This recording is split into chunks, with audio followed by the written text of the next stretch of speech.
Welcome. All All right. right. How's it, guys? Joey Belai here. Another episode, Beyond the Bell.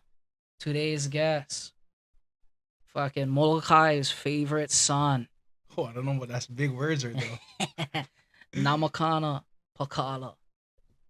How's it, my bro? How you doing? Aloha, aloha. Shoot. We was having fun. We was talking some birds before this, so probably towards the end of the podcast, we're gonna just ramble on about chickens. But let's start in the beginning, my bro. If I can introduce yourself, let everybody know a little bit about you. Um, Aloha, everybody. My name is Namakana. Born and raised on the friendly isle of Molokai. Um, I grew up middle child, so felt like I was neglected out my whole life. So maybe that's why I get plenty demons. Nah. I wouldn't say demons, but plenty like um plenty to get let out, I guess.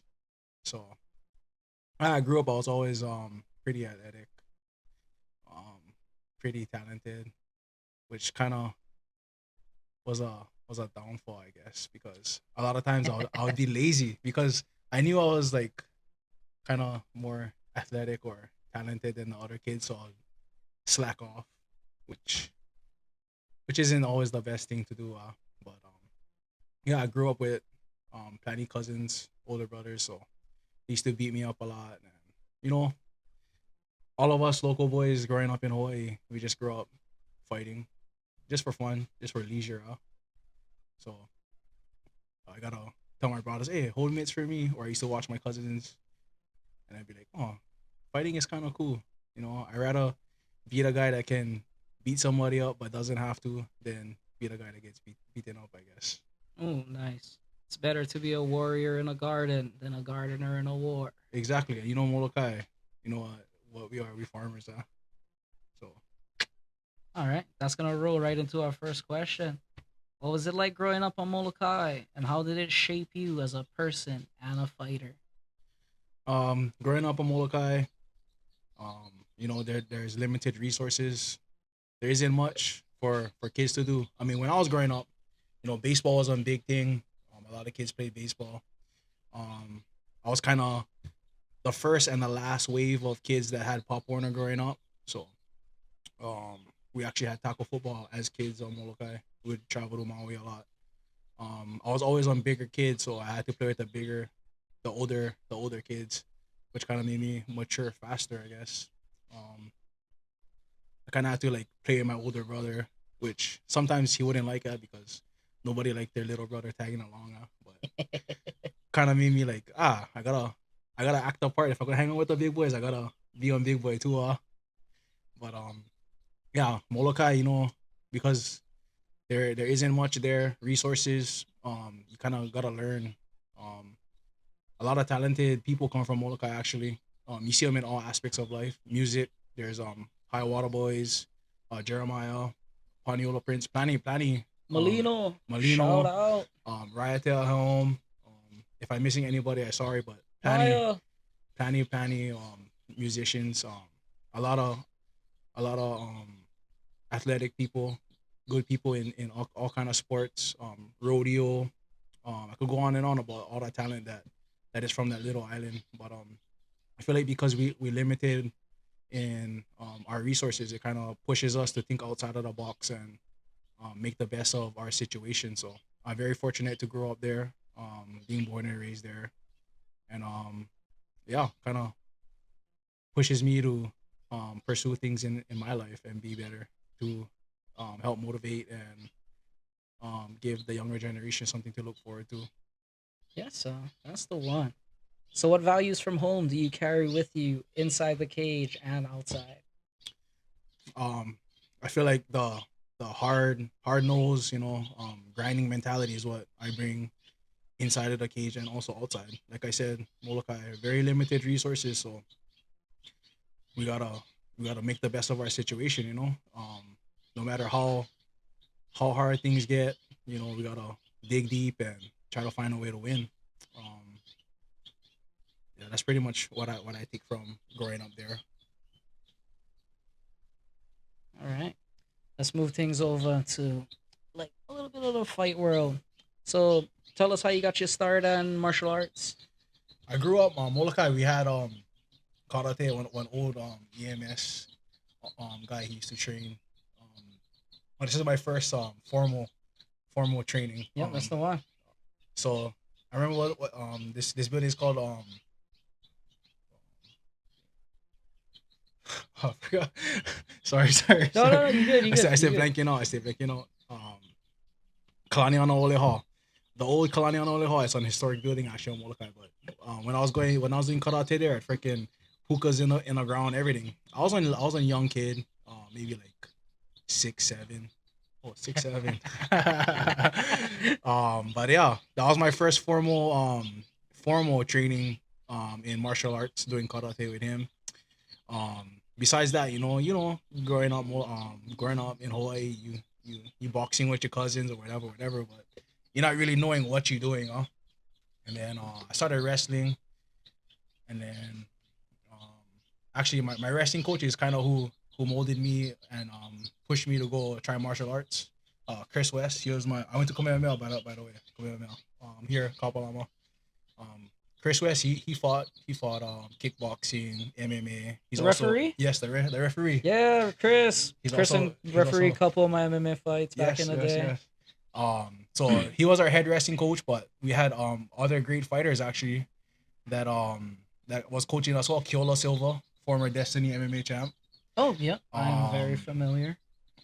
a bunch of guys. A bunch of my classmates actually is MMA fighters. Kai Kamaka, um, TJ Kuahini is a year older. He fought MMA. TJ's older brother Tyson was a MMA fighter. Oh, sorry, I got that backwards. TJ is the, but yeah. So going to Kamehameha, I was fortunate to wrestle there. I was always kind of, I wouldn't say on punk, but like I would test the boys. So like one wrestling practice, I was like shadow boxing the boys. Like, hey, we stay in wrestling practice. My coach was like, oh, we stay in wrestling practice. What you doing? How come you shadow boxing, play slap? Blah, blah. I was like, fuck around, see what the boys get. He's like, what, you think so? You get something? I was like, maybe, I don't know. He's like, okay, maybe you go come to the gym with me one of these days. I'll go see if you get something. I was like, yeah, let me know. Hey, this guy, he actually took me to the gym. I ended up sparring a couple of students that was training there a long time. He was like, hey, maybe you might have something. So that kind of like pushed me to train and possibly pursue martial arts. At the time, this gym was HMC. That's where I actually got my start training. HMC. Oh, yeah, HMC. That was like a big gym back in the Yep, day. yep. Very successful. Yep. Plenty champions. Charuto was coaching there. Leandro Niza, he's a black belt from Brazil. Um, a lot of the like BJ Penn would come through there. My coach, David Young, he was one of my main MMA coaches. A bunch of guys. The list goes on and on of guys that walk through that door. Sage Yoshida. Oh, shout out Yoshida's. Yeah, a bunch of guys came through those doors, man. I'm fortunate enough to have trained there and met a lot of great people, not just in the martial arts world, but firefighters, police officers, stevedores, all kind of guys. Yes, so was MMA something you thought you'd pursue seriously at that time? I mean, oh, shoot, it's hard to say, yeah, because coming from Molokai, like I never had like super big dreams, because like I always felt like from a little island, like I'm not really anyone special, so like I never had like big dreams or aspirations, to like take fighting to a higher level. But like I used to watch like the OGs from Molokai fight, Solid Pro, Jara Torres Umi, Randon Abafo, Core Corpus, the Pico Brothers, James, Mm. my boy James Blair. Yo, James Blair is from That's my Molokai. boy, bro. For real. Yep, that's my boy. James Blair. That's my Lakai. The one that got away. I fought everybody, bro. 125. I fought everybody. Me and James, we got about 5, 6 common opponents. I just never ever did run across him. James Yep. was super slick on the ground. Yep. Super slick. Yeah, he actually, he trained at American Top Team in Florida, Extreme Couture, and then he was one of my main guys when I started fighting back home out of Molokai. That was there for me every step of the way. But so like watching those guys when I was in school, like I watched Solid. Oh, these guys freaking on the Ultimate Fighter, taking all the top guys in Hawaii. Like hey, maybe I can possibly try. And I was just like ah, I was kind of always like halfway in, halfway out. You know, I had on kid at a young age, so like a lot of doubt I had in myself. But like I guess I always knew I was good, but I had a hard time committing. I guess. Nah, commitment is like the hardest part. Like going in and fighting, like that's the fun part. Committing to that 8 to 12 week training camp, that's a whole nother thing. Yeah, especially like in Hawaii, it's like super expensive to live, and when you're a parent at a young age, you're like, oh, I gotta skip training and go work to take care of my family. You know, that was always like a hard thing for me. But like, like I said, growing up, going to high school, I had guys like Kai Kamaka. He's my friend. Hey, this guy was fighting all of his whole life. You know what I mean? And then watching him, like I used to go. We was in high school. He was already fighting adults. So like I remember his pro debut was probably seniors in high school or just graduated high school. He fought Nui Wheeler, his pro debut. Yes, sir. And then I was like, bro, maybe if Kai can do him, I can do him too. But like I would never like show my cards out. Like I'd always have that thought in the back of my head. But like I'd be like, maybe I would try. Cause Kai is super duper good. I got foot training with Kai at when I was with 808 Top Team. Um, that was that was right around the time of his pro debut too. It was all just like out of high school and stuff.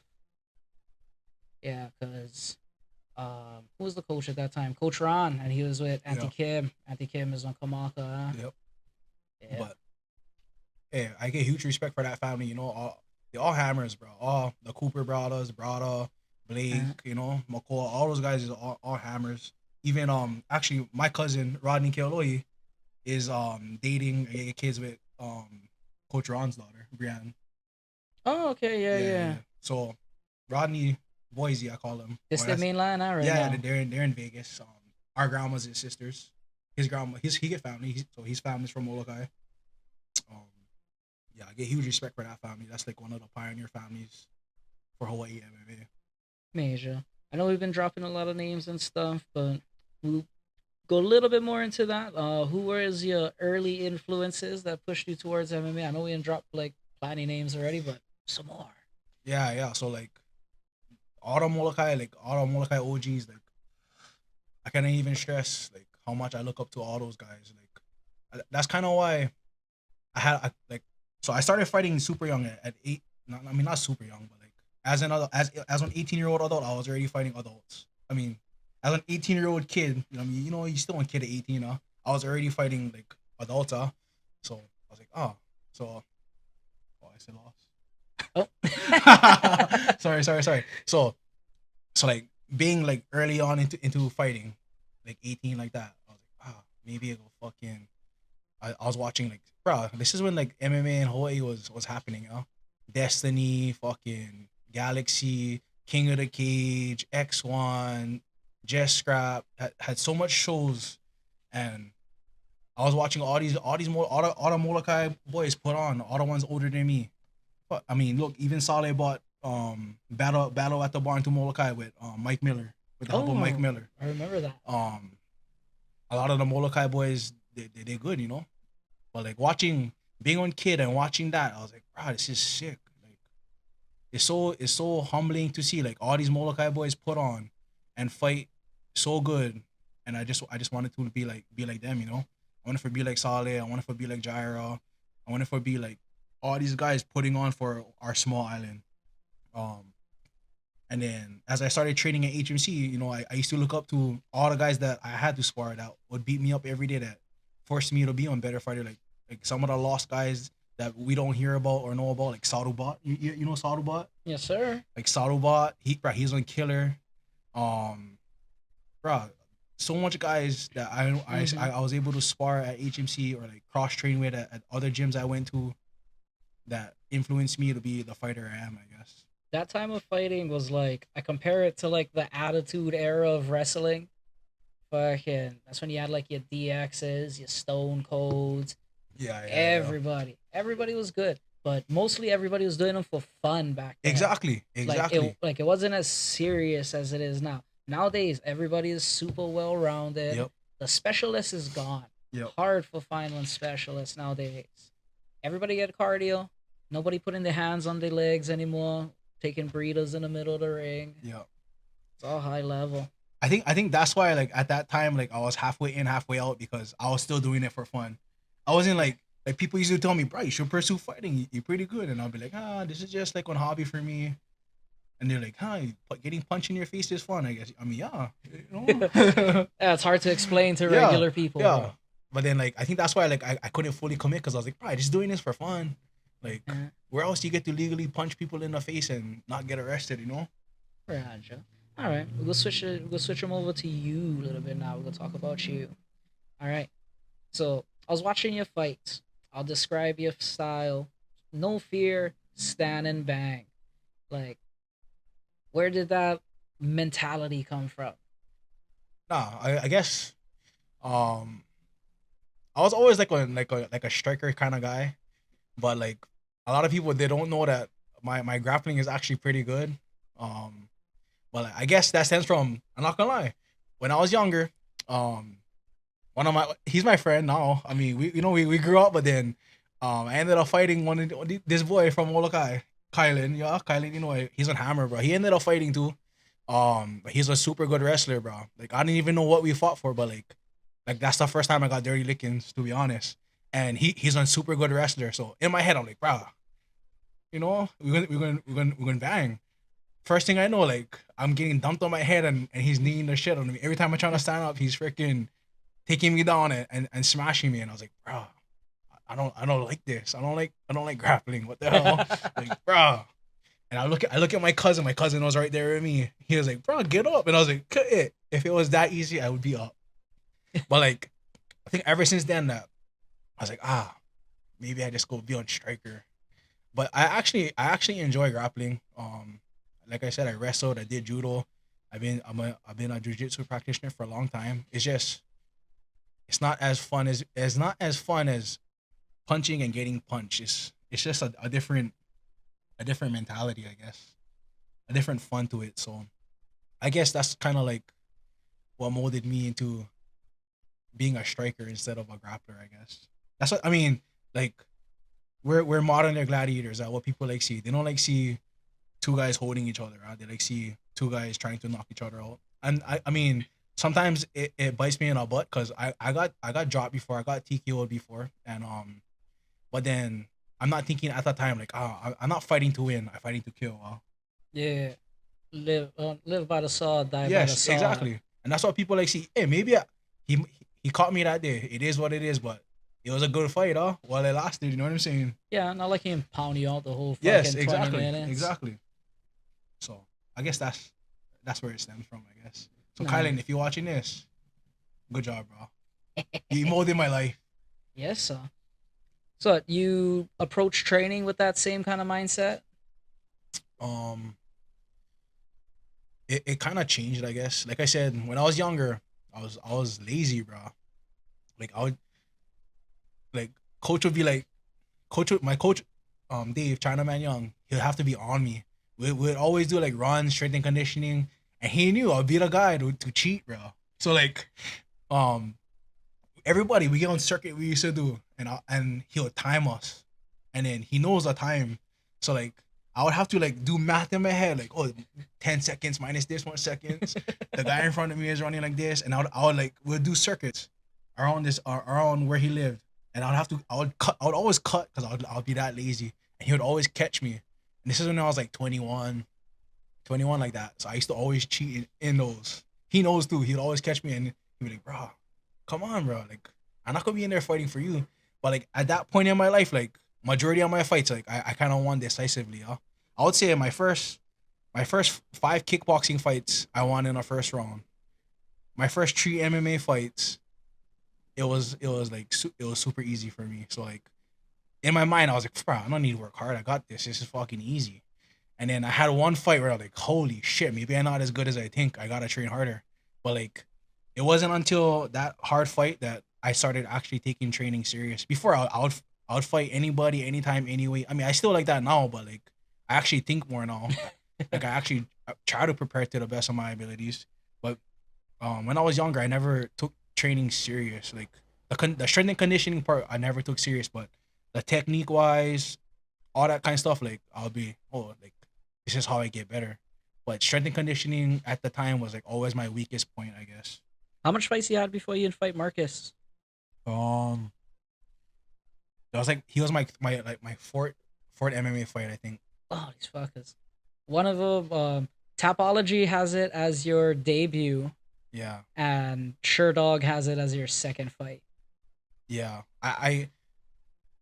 I lost right before that to this very good guy who fought in Bellator. Actually, he was super good. Jared. He trains at Extreme Couture 2 Thai. Um, he fucking TKO'd me actually. But like I feel like um Sure Dog and Tapology they miss a lot because a lot of the shows that had at that time I don't know where they are now. Mm-hmm. Nah, same here. Like you go on top of like my Tapology, I think I'm like 5-1 as an amateur and like 3-2 as a professional. Uh-huh, And I'm uh-huh. like, guys, I got like 30, 40 Yeah, yeah, fights. yeah. Come on. They like honestly like the SEC fight. Like I fought at that time. Andrew had a lot of shows, so I fought a lot for SEC. Just Scrap. Um, He was yeah. around for Battleground, 808 Battleground. No, that was before me. I wasn't there yet. Um, SEC. What else had around that time? Destiny. X1. X1. That was Mike Damass still back then. Yeah, I'm still Mike Malone now. I mean, not Yeah. Mike Malone, but Mike Miller. Miller. Yeah. Yeah. Um, Why am I blanking? had plenty, dude. Oh, had Kawhi Cage Oh, fighting. KFC. Yes, sir. Had MFC Maui. Coach Nante. Yeah. Southside Boxing. Bro, there was a lot of shows back in the day. I don't know. Jordan Kikino. I mean, not was it Jordan Kikino or had Kikino? I remember he had his shows in Maui. Maui. Fuck at the War Memorial. Yeah, The yeah, guy. yeah. Ah. Um, but like Kikino Gaya, he used to run them. Island Fight Lake, bro. We fought on that court. Me and Ricky, and Davey. Lake, something like that. It was like super long. Island Warrior Legacy Fighting Championship or something like that. But Sure. yeah, they never. No, I don't know.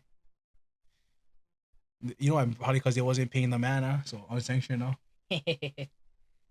Oh yeah. Nah. All of my best fights are unsanctioned. Yeah. Yeah, that's how you get the. I mean, this was before my time, but back in the day, they said fucking. You should just go sign up at Hard Rock and go scrap and whatever. I was like, oh shit. Yeah, those are the easy days, bro. Fuck. And before me, like the true pioneers, like the Harris Sarmiento Oh, days, bro. had like Gussie Lamores and Oh, stuff. You bro. show up at the bar, go fight. Like, yeah, Harry, you watching this, bro? I appreciate you too, letting me come with Fonzo guys and get working with you guys, bro. Hey, he's still on Hammer. Hitman. Oh Yeah, yeah, he's still a guarantee. Hammer, bro. Fuck it. I think the last time I sparred him, maybe like 13 years ago, this fucking dropped me on my head. Bro, it's crazy. He caught my kick. In my head, I was gonna jump up with my free leg and ninja sidekick him in the face. But as I jumped up, he just lifted up my leg and then I just flipped onto my head. Bro, Yeah. Harris, you the man. yeah. I get huge respect for guys like that, bro. Pioneers of martial artists for Hawaii, bro. All right. Ba-ba-ba. So when I was doing my research on you, I heard you take any fight offered to you. Like, where does that mindset come from? And how do you feel about people who protect their records? I mean, like I said, I started doing this for fun, so like I never cared whoever they told me to fight, whatever weight. Like it's not personal. Like a lot of guys they take fights like super personal. Like before I used to be like I like fight the good guy, and then say they say oh did so and so like fight you, and they get offended because I don't know why, but you should be honored like bro like It's a compliment. yes like bro you're a hammer. I like fight the hammers. You know what I'm saying? Um, and it always goes back to like when you all out with your friends, somebody call you out, you cannot be like, hey, what weight you? Like oh, you train this and that. Nah, you just gotta today might be my day, but we're gonna find out. Shit. I never know you could turn down fights back in the day. I Yeah, thought it was just like, okay, we fighting. like I mean, but I understand like the business aspect of it. Like if you're trying to make it a career, I understand why guys like be strategic in fights that they take. I mean now so like I try to be strategic in the fights that I take as like for the fans. Like I rather fight somebody who's gonna be who me and him agree to put on a show and not one guy try to fucking freaking hump me for 3 rounds or whatever it is. Like I like now I just like to take big fights and put on good shows for the fans. That's my goal right now. But Does the professional record, knowing that this is your forever record, feel more real? I mean, like yes, and like I mean ideally I want to take fighting as far as I can, but I have a good job, so like I'm not like super like paranoid like oh this is my only way out, you know. Like I see like tiny guys that I know like they're all in on fighting and they gotta win, you know. And I can see like how stressful that could get. Like say you drop 2 fights in a row and you're in a big show like LFA or PFL or UFC and like oh your third loss could be you going back to fighting fucking in front of 200 people. Five and Yeah, five. yeah. Like like for me, like it was never a money thing. Like I mean, yeah, I fight for like pride and glory, but not for money. You know what I mean? So Oh yeah, shit! So the move to pro never have nothing to do with being on prize fighter, strictly just for the competition. yeah, yeah. I mean, as an amateur, I fought all the best guys in Hawaii. Yeah, um, Al Keko Silva, Marcus, Bryce Iona, very good striker. Jared, Ty, he fought for Bellator. Shoot, a bunch of other guys. I mean, like I feel like there was nowhere else for me to go. You know, if I wanted to test myself, I had to go pro. Shit. Roger. All right. Take it back a little to the Marcus fight. So that was your fit fight, huh? Your fit MMA fight. For it maybe. Oh, forfeit. All right, but that was fun. Title. Yeah. Felt any extra? Like, how was it going into that fight? Any extra pressure, or nerves you felt at the time? I mean, besides like just thinking about the fight, that was probably the hardest I ever had leading up to a fight because my daughter was just born that May. I mean March, that March. And I fought him in September. no No, no no. June. I fought another guy in September. Maybe like yeah, beginning of June or late May I fought him. Memorial weekend or something like that. So like my daughter was only like 2 3 months. And at that time I was working her mom was still in school, yeah. So I worked 2 full-time jobs. I had to figure out how to train, and you know what I mean. You lacking sleep because your baby is 3 months old. So like besides getting to the fight, that was the fight, huh?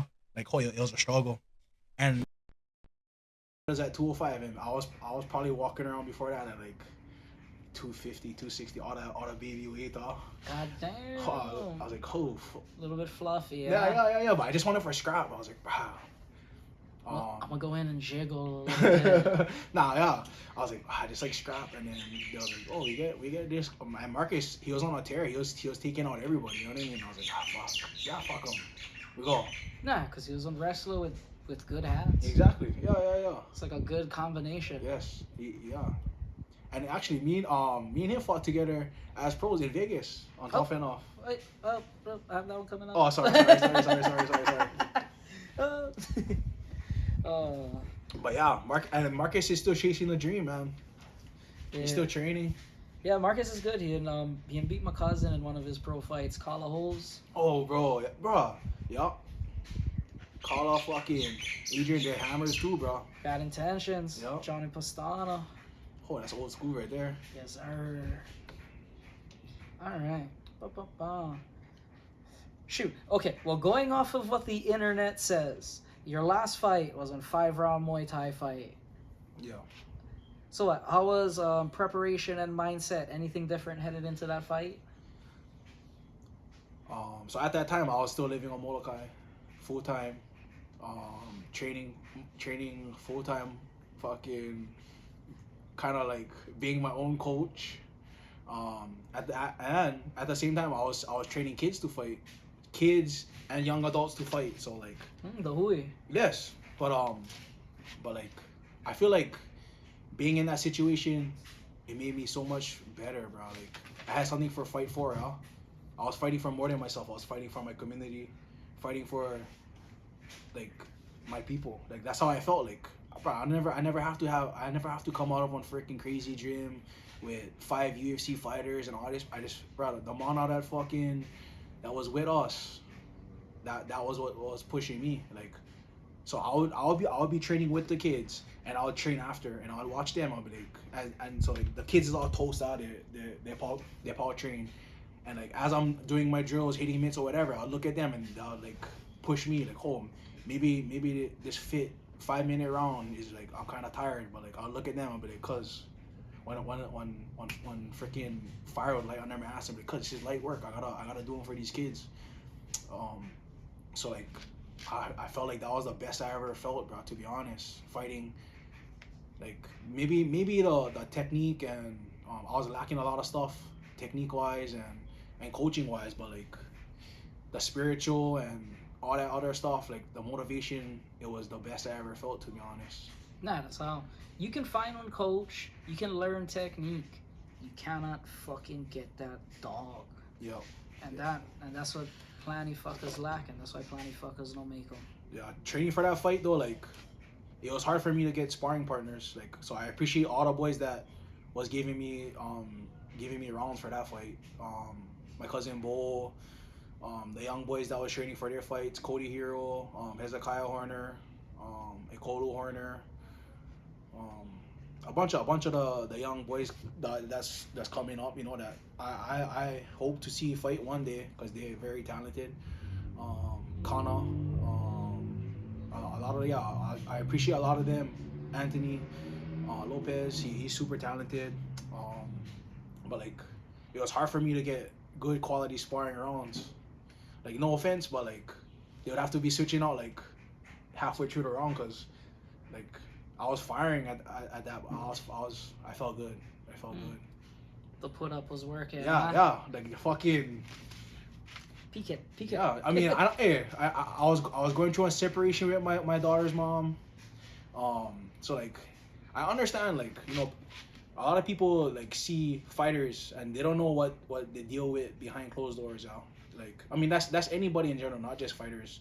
So like, you never know what people is going through. Like, mental health is like super is big, bro. It's serious. We see a lot of people like take their lives because whatever they get in their personal life, and they feel like they know more one outlet or people to express themselves to. But like at that time, like with my separation going on, like I dove into training like a whole lot more, and I was taking whatever I could: kickboxing fights, MMA fights, jiu-jitsu matches, like whatever I could to better myself and train, push myself to train harder. I was doing. Like, I mean, it was shitty that me and my longtime partner was splitting up, but at the same time, I was grateful for what it did because it pushed me to excel in other aspects of my life. My God.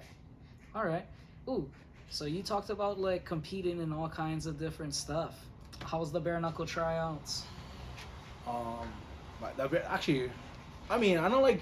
I hate to talk bad about about people, but like. Wait. Okay, we're ready. I mean, I would say a good 10% of guys that tried out belong there. There was a bunch of people that never belonged there, bro. Like, I mean, as somebody who like is on martial artist practitioner, I like to consider myself a practitioner. I've been doing them for 15 years now, but like as somebody who like invested a lot of blood, sweat, and years into this game, like I seen a lot of guys that was there that never belonged there. I mean, they're lucky they was kind of lax on the tryouts, but like if they made us like spar real rounds, like people's eyes would have got opened up. Like, holy shit, maybe I don't belong here.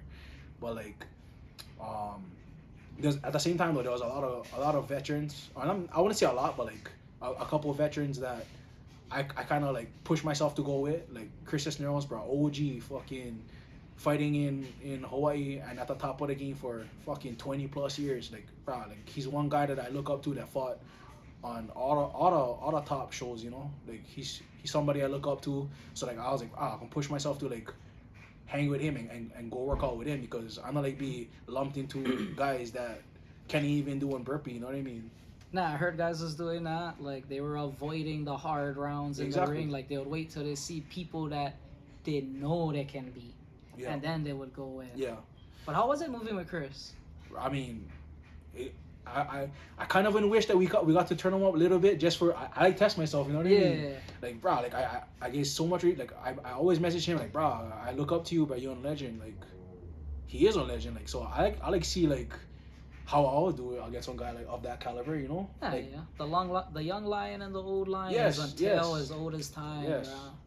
But nah, I mean, no, get me wrong though. They had some guys that I think could fight on that show, but I would say a lot of the guys should have not even showed up.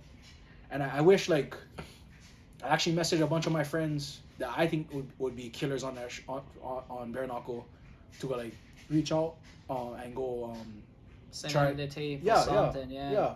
like you know Ben Wilhelm. Yeah. Oh, Bro, yeah. he would fucking. I think He he'll get be the a style. champion. Yes, He get the he'll be a style. fucking. In fact, he Man, from send in the Molokai. You tape. know, Send in the tape. he from Molokai. Oh, his dad is from Molokai. His dad is like 2 houses away from where my family's from. Shit. But like, I told him, bro, this fucker would be the champion of fucking BKFC, like if he wanted to. I'm fine. So they're gonna have a card down here. You think he made it? I don't believe anything unless is signed in a contract. But I would say I'm 90% probably gonna be on the BKFC April card. Nice. I mean, I don't like TJ, send the Yeah, contracts. TJ, come on, TJ, we're waiting. Nah, he's solid. So I know like what they say? Count my eggs before they hatch. Yeah. But- The country chickens. Yeah. There we go. I know like count my chickens before they hatch, y'all. All right. Me personally, I see your style doing very well in bare knuckle. Do you see this as something you're gonna stick with, or are you gonna like bounce back to like MMA? I mean, if they give me a contract, I'm going all in for BKFC. Like he said though, my style kind of fits, and I agree. I feel like 2-minute rounds, going balls to the walls, is something I live for. Nah, cause, like, I would say like look at how successful like John is, but for an example for your style, I'm gonna use Dale. Okay. While Oh, Dale yeah. was still Hammer. fighting, similar style, but you a little bit more forward pressure. Dale will stand there and sit on his punches. You coming forward, bringing pressure and heat at the same time. So like, you saw how successful Dale was. Yeah. Dale, bro. Shout out to Dale, cause you know he solid, bro. He always like message me like small stuff, bro. Like uplifting me. Like I appreciate guys like especially guys like him, bro. Like bro, I look. Not many big boys can move like that, bro. Like I trip out. Like he's on hammer. Like I admire guys like that. Like and especially if they take bro like 10 seconds, he'll be like, bro, yeah, right.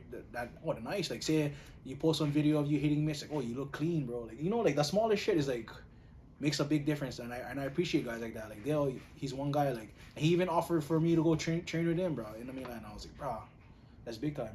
Nah, that's all. That fighting is a good bunch of us is like we pay it forward. Yes. All right, let's kind of swerve away from like fighting. Let's move into like personal life kind of stuff. So you work, you train, you get your family. How do you balance all of this? I balance all that by staying single. No.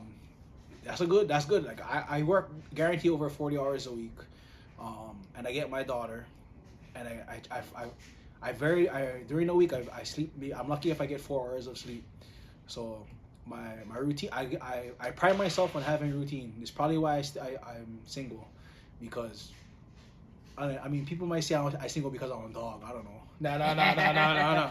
Raw dog. But then, to be honest, like I'm not gonna like being in a relationship is cool, but like I still get goals like that I want to accomplish, like, and I'm not going to veer off of my track to chase something that could be temporary.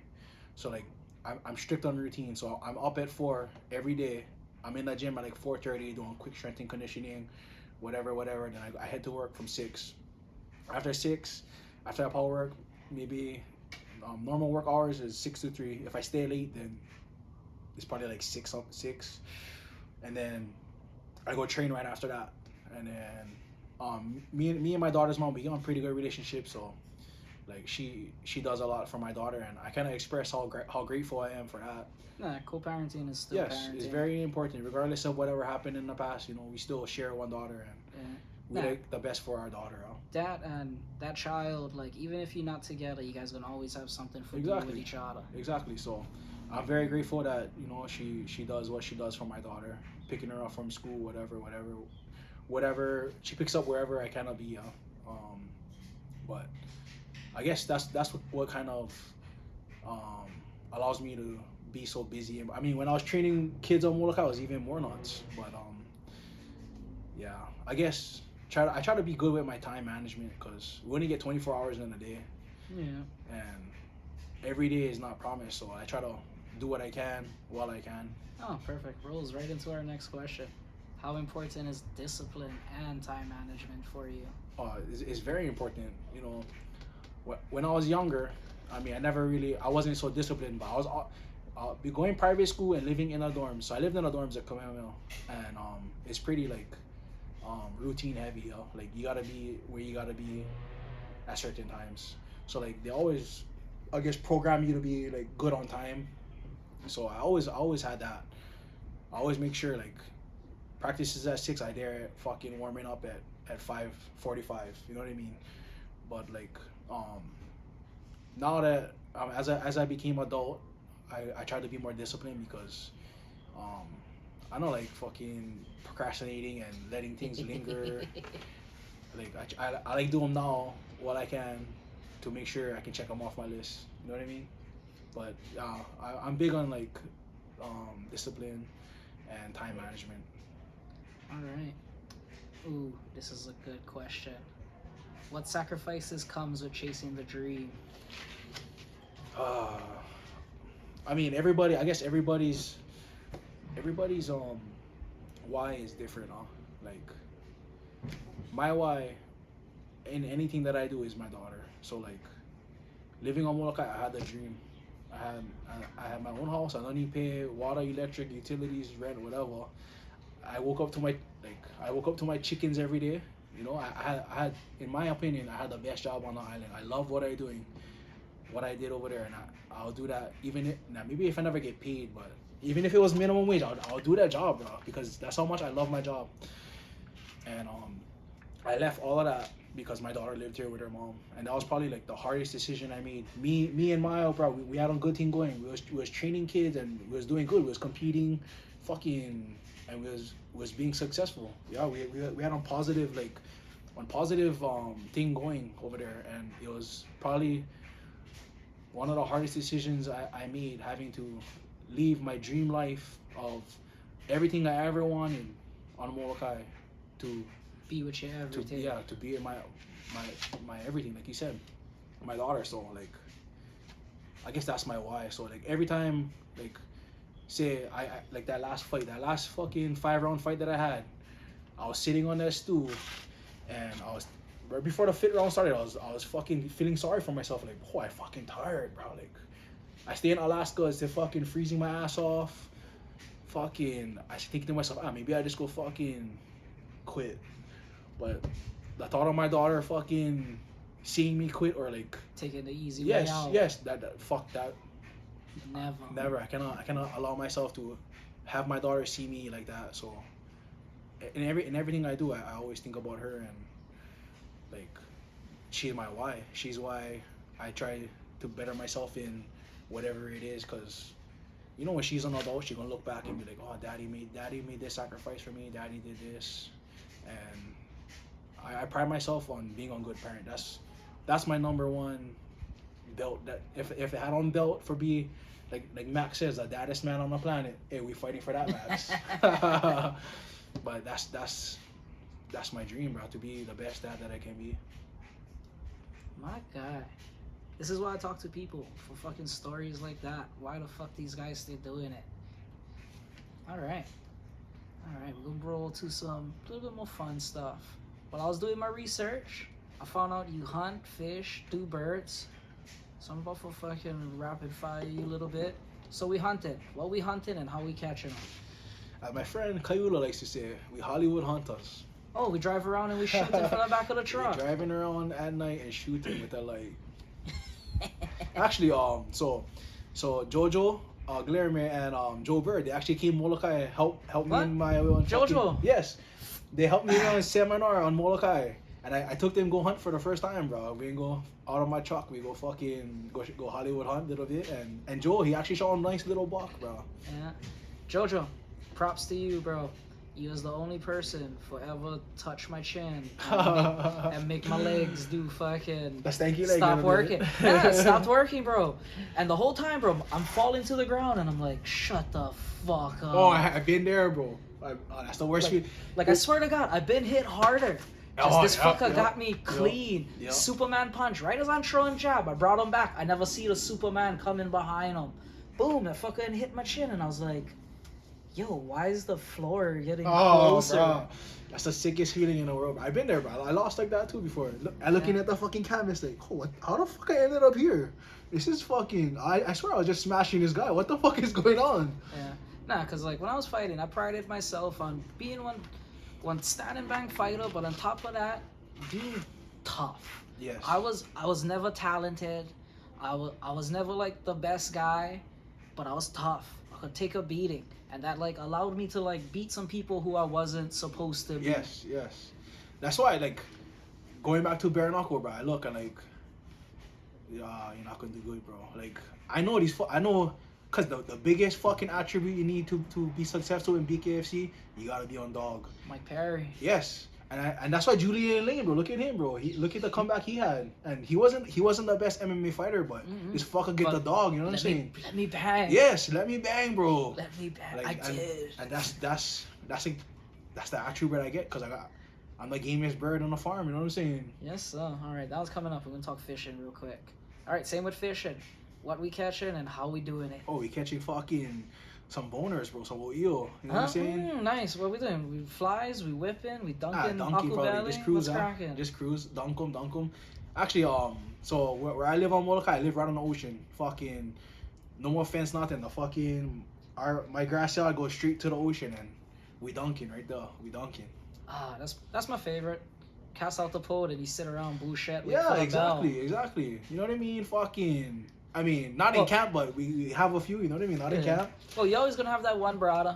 Gotta check his pole every 5 minutes. Yeah. Automatic. Oh, we still fucking watching our son come up. Oh, yes, sir. All right. Okay. If you could compare your style to a breed of chicken, what would it be? Probably like a Mel Sims hatch or something. Ooh, that blue faces. Yes. That's probably something like that. All right. Okay, this is for me though. I don't even get this question written down. Talk to me about the farm on Molokai.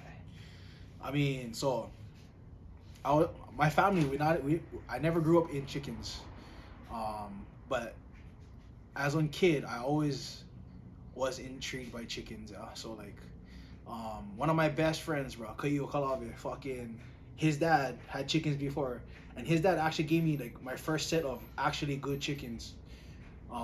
Before this, I used to just fucking beat those kids. Molokai, you see them, you see them, these fucking kids, they stay running through everybody's yard trying to catch chickens, But like, so like I was super fortunate. I never know what the fuck my friend's dad was giving me, cause he's giving me fucking Milson's Black, Raja Martin, and this is when Raja Martin was happening. I was like 7th, 8th grade. Bro, I get the same thing, bro. I had on straight comb, white leg, Exactly. Raja. Oh, that's the one, big, bro. Nice sort of blue patch on the thing. Bro, this bird, cut in half, bro, from kili to kili. Bite. Yeah, oh, fuck. Other times, birds looking for heaven. This fucker looking for kills. Yeah, exactly. So like, I never knew what the fuck I had. Like, my friend's dad gave me, cause I didn't even have coops, bro. I had fucking, all my chickens were just in like fucking drop pins that I fucking got from my uncles or whatever. And then Uncle came with fucking 10 chicken boxes. He's like, "Hey boy, just take them. Bring the boxes back later. Tell your father drop them off." Cause I stay fucking at my farm. I get 2 drop pens. I get fucking 10 chickens. I'm like, bro, what the fuck I gonna do? That's problems for half. Yeah, but I was super fortunate enough. My dad, he's a good talker, so like he know plenty of people, so you go fucking voila out with whoever. Oh, I stay. Hey, before I know it, I get about fucking 20, 30 chickens. Hey, uncles, they bringing me fucking TVs. fucking teepees, coops, everything. I said thinking, maybe we get business, but and then my dad used to fucking go hustle, go get fucking scratch corn from people and whatever for me feed my chickens, and then that kind of ended when I went to Kamehameha. Fucking my oldest brother, he was living home at the time, and then I was like, all right, cause you take all these chickens, but whatever you do with them, you do with them. I went Kamehameha, and then as I became a young adult, I was like, oh fuck, maybe I'll go start doing chickens again, and then yeah, so I moved back to Molokai, and I invested into chickens, and you know, it was actually a pretty good investment, but I did as I started, I did pretty good, and I kind of just went into it fucking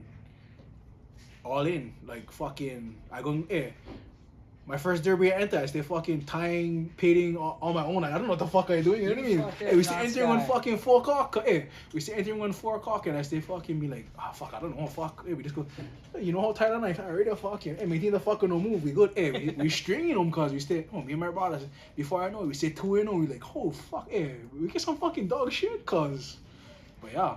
After that derby, I was fucking hooked. I was like, cuz, I'm alright. Maybe I know a little bit about chickens. Yeah. Me, I lucky. My starting line for chickens was a little bit above everybody else, a little bit in front actually, because I second generation. I see. My father, 2 foot, real good chicken fight outside the West. If you do chickens, you probably know him. But yeah, so that's where I really got my start. And through him, same thing like you. I got like birds. Like I never really understand what I was getting at the time. Like I was getting birds from Joe, and guys is fucking this guy just leaving people on sand, Exactly. red in the DM. Yes. Yeah. And I mean, like Isaiah, you know Isaiah Manalo, this fucker is like Ruthless Rebel. my fucking brother, bro. Like in anything I do, he always supporting me. So like I try to support him in whatever I can do. Like fuck, no matter what the fuck it is, this fucker is right there. Oh, like, what, bro? What you need? Yeah. So like, as I was developing my farm in Molokai, he's like, bro, whatever you need, come check them out. So fuck, we go to their farm up the valley. We spar fucking 20 chickens. He's like, wow, yeah, whatever you like, cuz take them, blah blah blah. Oh, grandpa, and fucking, he's still giving me more chickens than I fucking I need. You know what I mean? And that was my. I mean, I bought chickens from all the reputable guys. Like, if I was to drop their names, everybody know them, and I never do that good with them. But you know, when the fucking chickens, they know the vibe. A lot of those chickens that I got from Isaiah, they won multiple times, and like, I guess fucking, I was just fortunate enough to know good people that blessed me with good chickens. And all the guys up there, I love all the boys up there in the valley. Like I appreciate them. They always come to my fights. Kahaloo. Yeah, they always come to my fights and whatever, bro. I love them. That's actually where I first seen you. I mentioned that earlier. I was watching Isaiah hold mitts for you. You guys was at like the park or side of the road or something. So grass field. they came for one derby, and then I was like, fuck, what, we go fucking train a little bit. Yeah, we go. Fucking, we stay hitting mitts on the south side of Molokai. Yes. All right. But yeah, you was talking before. You said you like those red white legs. What draws you to the red white legs? Fuck, I mean, at first I wasn't fancy towards them. Like you said, I didn't fancy the guns. So I like blacks. I like hatches. I like anything that is fucking. You know what I mean? But then that was my most winningest chickens, the white legs. The first derby I won was with white legs that I bred. So I was like, fuck, maybe it's hard because I gotta give up what I like for what actually works. It's like fighting too. Like, as I started fighting and getting better, I was like, fuck, I kind of just bang with everybody. These fuckers is 50-50. I gotta be strategic. I mean, it doesn't work though because I still go back to banging, but like it's the same thing. Like, old habits die hard. Yeah, smart fighting is successful sometimes. A little throwback to what Pops Fred Pereira told me back in the day. Because, like I said, I prided myself on being a tough fighter, blocking punches with my face. But he told me, son, it's good for be tough. It's even better for be smart. Telling you, if my brain never go that day. Yeah, I mean, especially if your goal is longevity, you gotta be smart. Like, I mean, look at blacks fucking 50 fucking two blacks fighting 50-50, fucking both gonna be gone, huh? Yeah. But if you get that fucking one smart one pot kind, you can fight a couple times. The only thing that like gives me anxiety about when I fight like birds like that is when you drop this fucker's planning moving. Oh. Yeah. Me think these fuckers not hiding in a fucking corner, we good.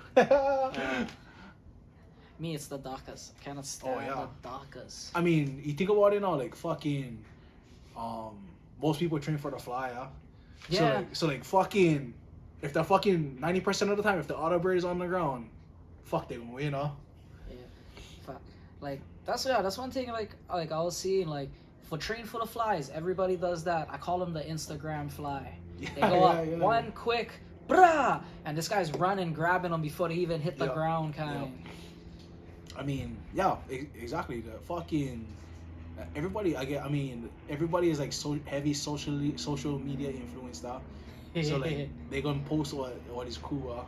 I mean, yeah, that's cool, but what about the second and third return? What you doing? You know which one wasn't my favorite, but it was making its way around. You know, everybody hold their bird by the tail and lean the dummy back and fucking. Yeah. I'm like, it's because you're holding it. Yep. And I fucking just have for climb, huh? But yeah. I mean, yeah. I love game fall. I love fighting. I feel like they go hand in hand. Like the fucking one of the greatest boxers of all time, Roy Jones. Fucking, he's in that same fucking headspace as us. Yeah. Yes. You know what I mean? Manny Pacquiao, fucking in the pits. Still. You know, Manny hit up the pits every Sunday in Philippines. Voila. Yep. All right, back to the book. So, how do these activities keep you grounded? I mean, hunting, fishing, chickens. That's all a part of me growing up in Molokai. Like, I don't get to go back as much as I would like because life, training, work, my daughter. So like every time I get to fucking do something like that, one of those activities, then it makes me like reminisce and be grateful for what life has given me, because I'm my hardest critic, bro, and I get down on myself a lot when I feel like I'm not performing to the best of my abilities in whatever it may be, work, my personal life, being on dad. So like anytime I can go take my daughter fishing or fucking even just surfing, bro, like, or taking her to the farm, fucking having her fucking spar chickens with me, that's the shit. Yeah, that's stuff that I cannot ever fucking pay. I cannot even pay for how happy that makes me feel. Nah, I feel you, bro. Like, I've won titles before, bro. I've stand at the fucking top of the mountain and I've fucking looked around at fucking people cheering and shit. But taking my son to the park, watching this fucker hang upside down from the monkey bars and fucking just smile and shit, 100 times better. Yes. Like the sense of accomplishment is even better. Yes, I agree. That's why I tell guys, fuck, I had kickboxing titles, MMA titles, national titles, but no title can beat the title of being called Hunter's dad. My bro. That's the one, huh? That kind of fucking answered this question over here. How do you feel the lifestyle keeps you connected to who you are? Yeah, I mean, fuck, bro. Like, I'm not one for like materialistic shit. Like, I don't really care about having the nicest things or whatever all that is. Like, having quality fucking time doing stuff that I love is what makes me happy. My guy. All right, we're on the last page. Start finishing up. What does success look like to you, inside and outside of the ring? I mean, inside of the ring, when fucking my contract from fucking Yeah. BKFC would be nice. Being able to fight for the $1 million that they're trying to make would be amazing. Fuck. I mean, like I said, I get on good job now, but cause even on $50,000 fight would fucking change my life. You know what I'm saying? Yeah, fine. That's it. That's $50,000 that I In the never had bank. before. Exactly. But like, I guess inside of the ring, right now, I only like chase. I mean, fuck. It's hard to say. I only like chase big fights because me knowing myself, I'm gonna take whatever fight I can get. But like, ideally, Hopefully the big one pops yes, up, ideally, I get a. I mean, I should be on this fucking BKFC card in April. I'm gonna do my best to put on a good show so that I can be on company man and fucking. I'm gonna tell you one thing though. Like, opportunity comes last minute. So you take fights like, with that mindset of I fight whoever whenever, bro. That's when it's gonna come. It's gonna be like, hey, can you fill in a week? Yeah. That's when opportunity shows. It's never fucking, hey, we're gonna give you a whole fight camp. Yes. You're not gonna get sick once. You're gonna fucking sleep good every night. You're not gonna hurt your toe on any kick. Yeah. Fucking opportunity is fucking, you're gonna be injured and they're gonna ask you for fill in on 1 week notice. Yeah. That's why they say stay ready so you don't need to get ready. But ideally, fuck, like that's all I've been training for right now. Nice. So that contract. BKFC, to be on that card. I mean, but I think about it like, oh shit, get some fucking dogs. I'm gonna have to fight like guys like Yoel Romero, fucking like, oh fuck. Ah, bro, he's almost 50. I know, but hey, the fucker, you seen him in that wrestling fucking match? Oh, he's still killing guys. Oh, nah, that's that Cuban, the kind. Fucking Cuban Missile Crisis right there, bro. The real Cuban missile. Fuck. Nah, he's a fucking beast though. All right. So what's the goals moving forward, fight wise?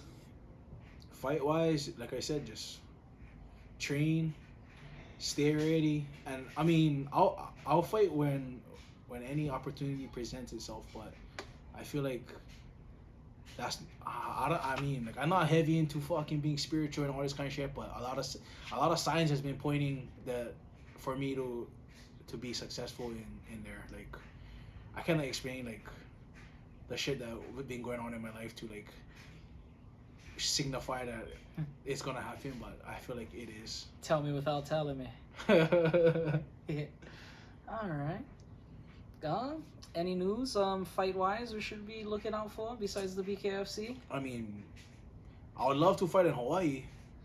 Good luck. I know that the last time. Oh wait, X1 looking for a preferred. I asked. Or is that you? No. Oh. I asked if they. Oh, they don't want to fight you. Yeah. I asked if I could fight on there, but I mean, fuck. The last time I fought in Hawaii was like 2022, I think, or 21, something like that. Was that the Trinity? Destiny. Destiny.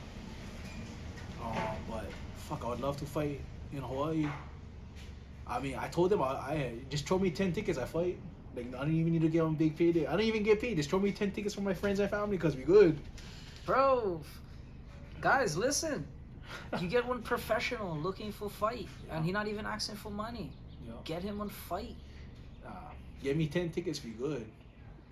Yeah. Bryson, I know you're gonna fill in fight Nama. Let's go. You're the only other pro I know who's gonna fill in short notice. Let's go. I think that's what I was looking for. I think. I had a feeling. Ooh, this one's a good one.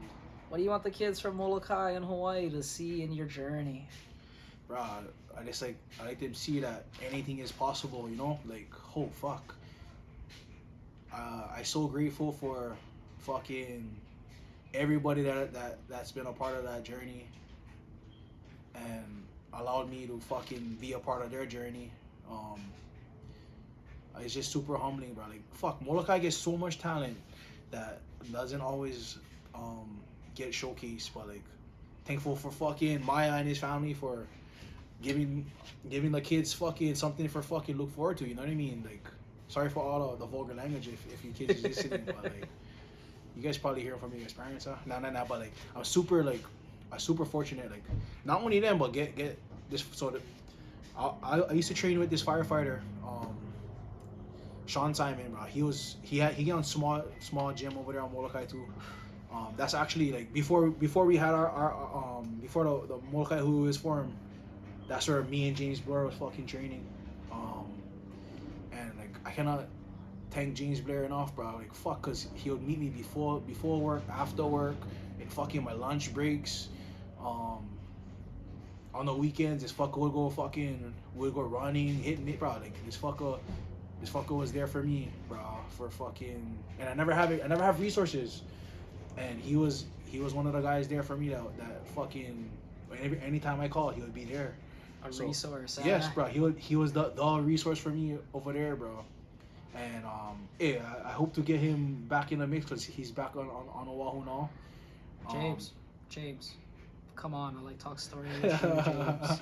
But yeah, like so him, Sean Simon, that's kind of like how we started coaching. Like I always wanted to give back to my community and give them, you know, somebody to look up to in regards to fucking what I know, which is martial arts. Because Molokai, right, get professional baseball players, professional surfers, professional bodybuilders. I not can show them that, but I can show them what I know, which is fighting.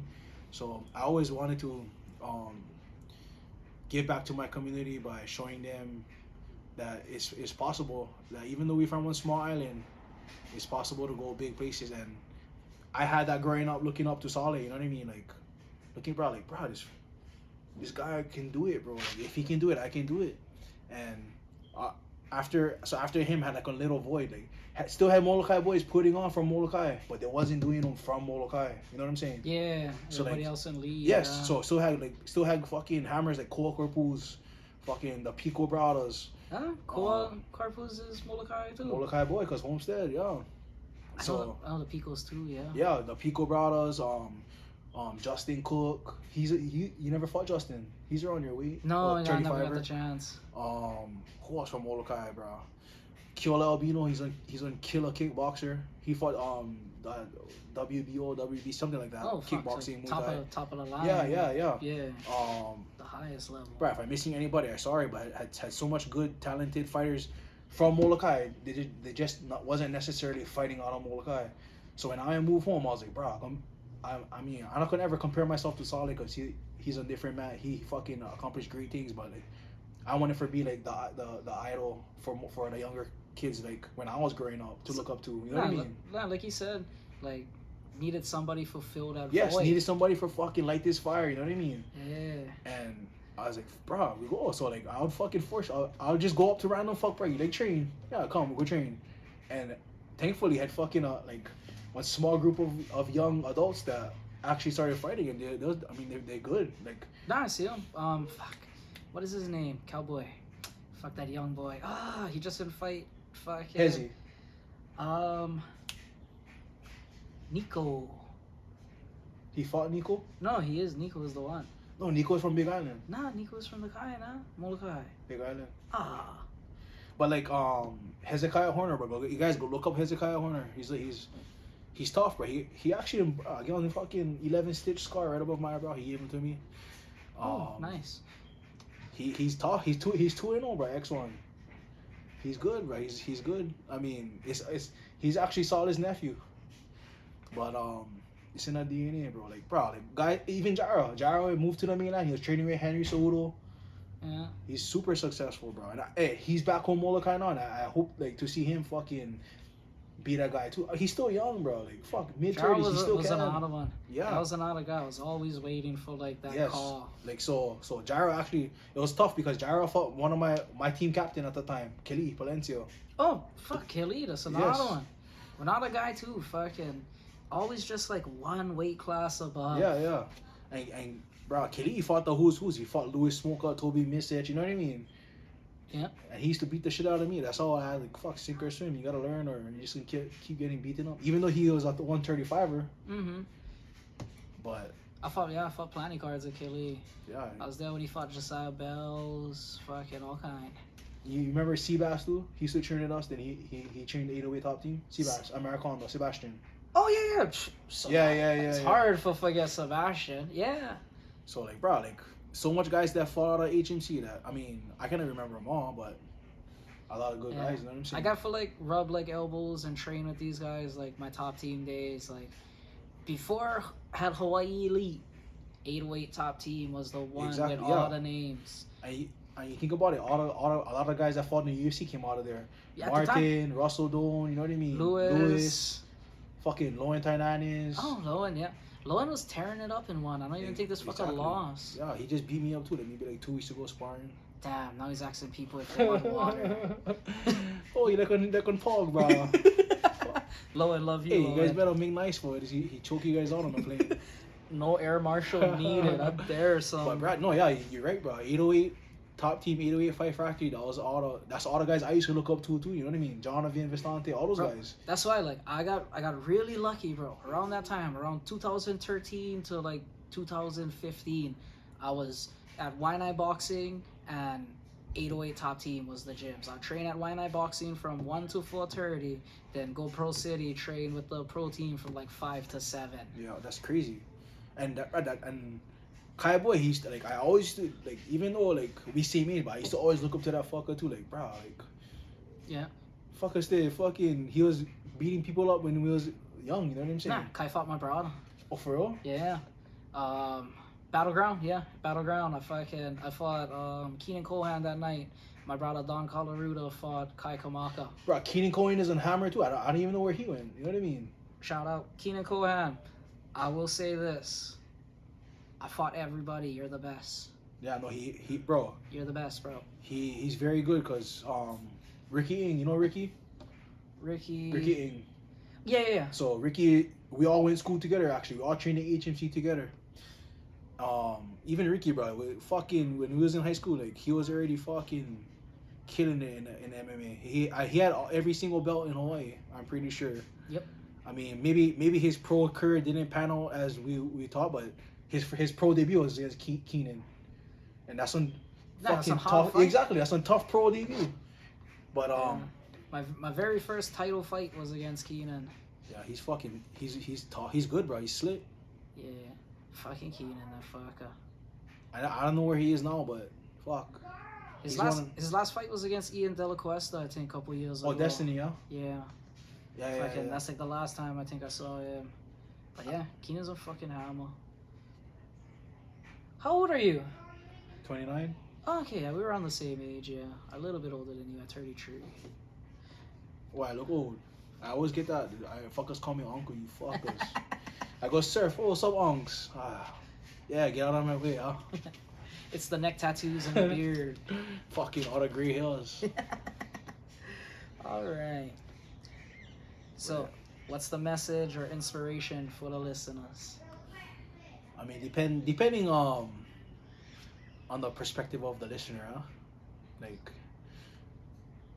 I get one message for the different types of listeners. All right, we get 2 cameras then. No. I guess, like, bro, life is super short, you know, and tomorrow is never promised. I mean, this sounds cliche, like. I don't like to be like one of those guys to fucking sound cliche, but nice, bro. Be as corny as possible. No, I know. Like, I don't like to be corny, but fuck, it's just corny, bro. Like, I'm not gonna lie, but maybe not last year, but the year so when I was going through my separation, like, shit, wow, my life was like, fuck, I was like, oh, my life is. I thought when you're thinking about it, you're thinking like, oh, my life is fucking crumbling in before me. But bro, life is not that bad, bro. I mean, no matter how hard things get in life, the good thing about it is you can work and you can pull yourself out of it. And I know sometimes it may seem like you know more the support of people, or like nobody cares about you, or whatever it is. But if anybody is going through something in life, you guys can always reach out to me. And don't let my fucking looks fool you. I might look intimidating or whatever, but I promise, bro. Like, fuck. I care about people. Like, I like to think I get on one good heart, and like no matter how hard life is, or whatever you may be going through, like you guys can always count on somebody to listen. Just even if they don't say nothing, they just listen to you. It makes you feel better, yo. And if you guys need somebody for talk to, I can be that person, bro. Cause you know, at one point in my life, you know, things wasn't looking so out for me. Like, yeah, on the outside, oh, this guy getting a good job. He's doing good in fucking his fighting career, and fucking he winning derbies, whatever it may be. On the outside, it looks successful, like you're doing good, but deep down inside, I was hurting, bro. Like, and what, like guys like James Bear, he helped me fucking pull myself from a dark spot. So like, don't ever think nobody cares or nobody like listen, because somebody always care and somebody is always willing to listen. You just gotta find those people. You know what I mean? And life is short. Enjoy life. Pursue whatever it is that you want to pursue in life. Fucking, if you to be an astronaut, go be an astronaut. You know what I mean? Like, no matter where you're from, don't let people's opinions or what they have to say dictate the way you live your life. Cause I was like that before. Like, I just gonna be on fucking blue collar worker. I mean, nothing wrong with being a blue collar worker, but like, I never have nobody telling me like, oh, you can be whatever you like be. But in hindsight, real life, you can be whatever you like be. You just gotta apply yourself. So I guess to sum it all up without babbling on too much, this life is short. If things is bothering you, life is going hard, reach out to people, bro, and no succumb to the darkness. You can be whatever you like be. You just gotta work hard at it. That's all. That's all, guys. Mental health is super important. Talk to somebody. If you know somebody to talk to, hit up Nama, hit up me. Fuck, even if you don't know us. Exactly. But I'm not anybody to judge, cause fucking I ain't no angel. I've done whatever I needed to fucking do. You know what I'm saying? Like, but that I'm not gonna ever judge you because I've been there, I've done that, and I not want to like judge or talk badly about or say whatever it is you coming to me for sure. Like, don't worry, I'll keep things solid. Yes. Anyone or anything you want to shout out before we finish? Um, It's like shout out everybody who ever fucking supported me in any way. Um, Even something as small as one good job. You know, fucking when I was a kid, told me, hey, good job. Like anybody who fucking spreads uplifting things, bro, and fucking supported me in any way, I appreciate you guys. Um, all the kids back home on Molokai that is training. I'm proud of all you guys. Maya, Chisan, fucking my cousin Bo, Cody, all the young bucks over there training, fucking helping train. Good job. I admire. I appreciate you guys.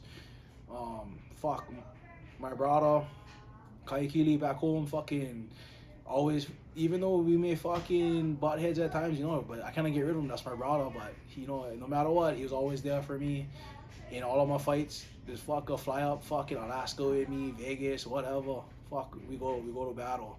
Um, my brother Isaiah fucking always supporting me as well in everything that I do. Never asking for nothing, bro. He on big heart. He fucking give a lot. Um, Thank you for you having me.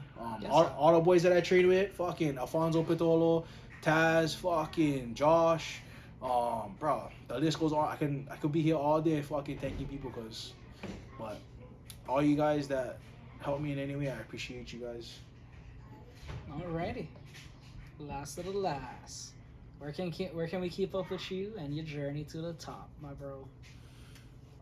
You can follow me on Instagram. What's my Instagram, bro? Underscore Namakana. Underscore Namakana. Um, yeah, you guys can follow me on there. I mean, maybe not, maybe. Depends. I don't know what I post sometimes might be cringy, yeah. No. But I mean, this year I hope to be really active, so try follow me on there. I mean, fuck. I would like to fight.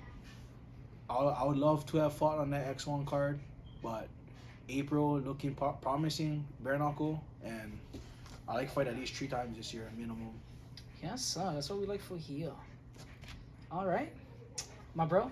Thank you very much. I appreciate it. Thank you. I appreciate you. Guys, if you made it this far, thank you for listening. I'm Joey Valai, Namakana Pakala. This has been Beyond the Bell. Train hard, fight easy.